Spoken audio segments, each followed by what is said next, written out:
بسم اللہ الرحمن الرحیم۔ السلام علیکم ناظرین۔ دور نبوت کا بدترین فرعون ابو جہل اپنے زخموں سے چور جسم کے ساتھ موت کا منتظر تھا کہ اتنے میں حضرت ابن مسعود رضی اللہ تعالیٰ عنہ وہاں پہنچے۔ آپ نے اسے داڑھی سے پکڑا اور گردن پر پاؤں رکھ کر جو زور سے دبایا تو ملعون کی آنکھیں پھٹ پڑیں۔ کہا، اے دشمن خدا، تو فرعون سے بھی بدتر ہے۔ ابو جہل کی زبان کھینچی چلی آتی تھی مگر پھر بھی تمسخر اڑانے سے باز نہ آیا۔ دوستو، یہ وہی ابو جہل ہے کہ جس نے اپنی پوری زندگی پیارے آقا صلی اللہ علیہ وآلہ وسلم کو اذیتیں دینے میں گزار دی۔ اس کی موت اور اس کی لاش کے عبرتناک انجام کا واقعہ بھی اسی طرح بھیانک ہے جیسے فرعون اور نمرود کی ہلاکت کے واقعات ہیں۔ چنانچہ حضرت عبد الرحمن بن عوف رضی اللہ تعالیٰ عنہ کہتے ہیں کہ میدان بدر کے روز دو نوجوان لڑکے معاذ اور معوذ رضی اللہ تعالیٰ عنہ میں سے ایک نے آ کر مجھ سے پوچھا، چچا جان، کیا آپ ابو جہل کو پہچانتے ہیں؟ میں نے سنا ہے کہ اس نے ہمارے آقا کو بہت دکھ اور اذیتیں پہنچائی ہیں۔ آج اگر وہ مجھے نظر آ گیا تو یا خود قتل ہو جاؤں گا یا اسے قتل کر کے دل کی بھڑاس نکالوں گا۔ میدان بدر میں گمسان کا رنگ تھا۔ جو ہی مجھے ابو جہل دور سے نظر آیا میں اس کی طرف اشارہ کر دیا۔ ابھی اشارہ ہی کیا تھا کہ دونوں لڑکے باز کی سی رفتار پر اس پر جھپٹ پڑے۔ ابو جہل اونٹ پر سوار پھرتیاں دکھا رہا تھا۔ انہوں نے جاتے ہی جو اس پر پہلا وار کیا تو اس کا پاؤں پنڈلی سے جدا ہو گیا۔ ابو جہل کراہتا ہوا اونٹ سے نیچے گر پڑا۔ حضرت معاذ فرماتے ہیں، ابو جہل کا بیٹا اکرمہ جو اس وقت یہ منظر دیکھ رہا تھا، اس نے بڑھ کر ایک وار کیا جو میرے بازو پر لگا، جس سے میرا بازو کٹ کر جسم کے ساتھ لٹکنے لگا۔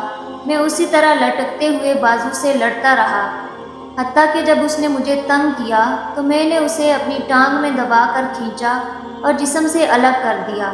موقع پاتے ہی حضرت معوذ رضی اللہ تعالیٰ عنہ نے ابو جہل پر دوسرا وار کیا اور وہ اس شدت کا تھا کہ ابو جہل کے جسم سے خون پلید کے فوارے چھوٹ پڑے۔ ابو جہل کو جو اس حالت میں دیکھا تو سمجھا کہ ملعون اپنے انجام کو پہنچ چکا اور دونوں بارگاہ رسالت مآب صلی اللہ علیہ وآلہ وسلم میں حاضر ہوئے اور تمام معرکہ عرض کیا۔ طبری میں ہے کہ ابو جہل ابھی تک مرا نہیں تھا بلکہ موت کے انتظار میں تڑپ رہا تھا۔ جب معرکہ بدر اپنے اختتام کو پہنچا تو پیارے آقا صلی اللہ علیہ وآلہ وسلم نے صحابہ کو حکم فرمایا، ابو جہل کو تلاش کرو۔ حضرت عبداللہ بن مسعود رضی اللہ تعالیٰ عنہ بھی حکم کی تعمیل میں نکل کھڑے ہوئے۔ حضرت ابن مسعود کہتے ہیں کہ آپ صلی اللہ علیہ وآلہ وسلم نے ابو جہل کی ایک نشانی بھی بیان فرما دی۔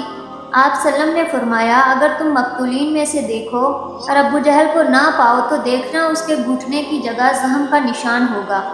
اور نشان اس طرح بنا کہ ایک مرتبہ میں اور ابو جہل عبداللہ بن جذعان کی دعوت میں گئے۔ ہم دونوں لڑکپن میں تھے اور میں اس سے ذرا دبلا تھا۔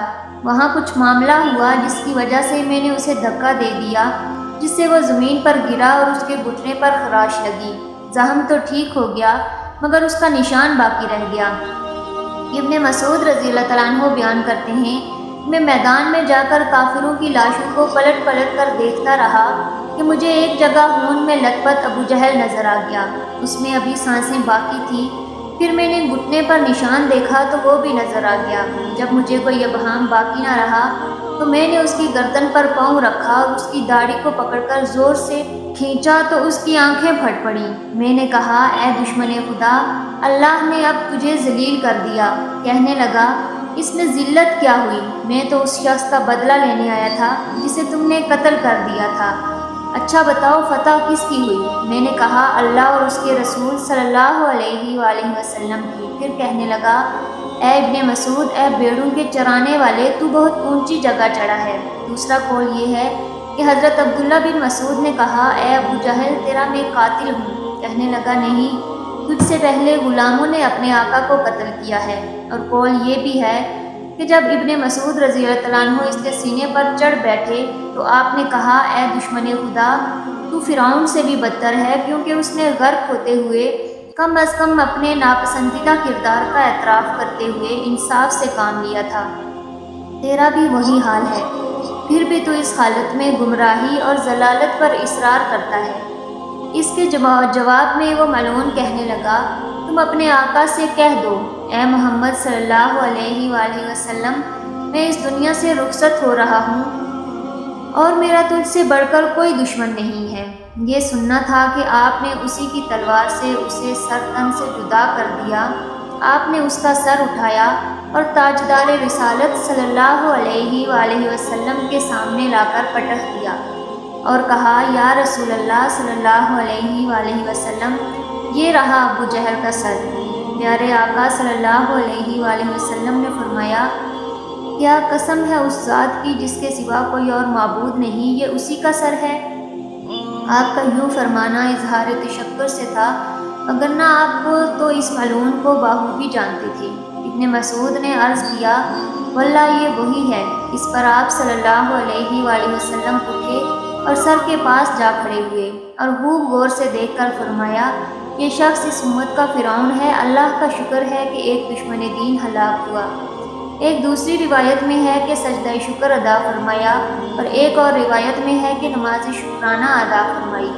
اس کے بعد آپ صلی اللہ علیہ وآلہ وسلم نے حکم دیا کہ ان کو فلاں کنویں میں ڈال دیا جائے۔ چنانچہ صحابہ کرام نے سرداران قریش کو ٹانگوں سے گھسیٹ کر کنویں میں ڈال دیا، اور اسی طرح ابو جہل کے سر کو اور اس کی سر کٹی لاش کو بھی ٹانگ سے گھسیٹ کر کنویں میں ڈالا گیا۔ یوں 24 سرداران قریش کو اس کنویں میں پھینکا گیا۔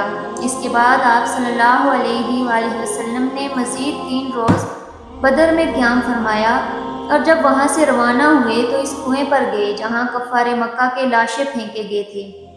حضرت عائشہ رضی اللہ تعالیٰ عنہا سے مروی ہے کہ آپ صلی اللہ علیہ وآلہ وسلم نے وہاں کھڑے ہو کر فرمایا، اے کنویں والو، کیا تم نے اس وعدے کو جو اللہ نے تم سے کیا تھا ٹھیک پایا ہے؟ بے شک مجھ سے اللہ نے جو وعدہ کیا تھا سچ ہو گیا۔ اور حضرت انس بن مالک رضی اللہ تعالیٰ عنہ سے روایت ہے کہ آپ صلی اللہ علیہ وآلہ وسلم نے وسط شب فرمایا تھا، اے کنویں والو، اے ابو جہل بن ہشام، اے عتبہ بن ربیعہ، اے فلاں، جو وعدہ تمہارے رب یعنی بتوں نے تم سے کیا تھا، کیا تم نے وہ ٹھیک پایا؟ کیونکہ میرے رب نے جو وعدہ مجھ سے کیا تھا وہ منوعاً سچا ہو گیا۔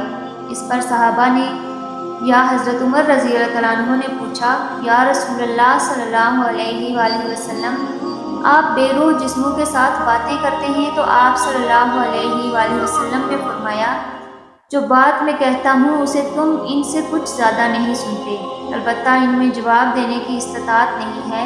اور امام طبری نقل کرتے ہیں کہ محمد بن اسحاق کہتے ہیں کہ بعض علماء نے یہ بات بھی بیان کی ہے کہ جس روز آپ صلی اللہ علیہ وسلم نے گفتگو کی، آپ نے فرمایا، اے کنویں والو، تم نبی کے اہل خاندان ہو کر اپنے نبی کے حق میں بدترین خاندان تھے۔ تم نے میری تکذیب کی حالانکہ دوسرے لوگوں نے میری تصدیق کی۔ تم نے مجھے گھر سے نکالا، دوسروں نے مجھے پناہ دی۔ تم نے مجھ سے جنگ کی، دوسروں نے میری مدد کی۔ اس کے بعد آپ صلی اللہ علیہ وسلم نے فرمایا، جو وعدہ تمہارے رب نے تم سے کیا تھا اسے تم نے سچا پایا، میں نے تو اپنے رب کے وعدے کو سچا پایا۔ ناظرین، یوں ابو جہل کی جہالت اور ظلمت کا دور اپنے اختتام کو پہنچا۔ بے شک اللہ کے ہاں ہر ظالم کے لیے دردناک عذاب تیار ہے جس سے بچنا محال ہے۔ دعا ہے اللہ پاک اپنے محبوب نبی صلی اللہ علیہ وآلہ وسلم کے صدقے ہمیں ہماری اولادوں کو بھی کامل ایمان کی دولت سے سرفراز فرمائے۔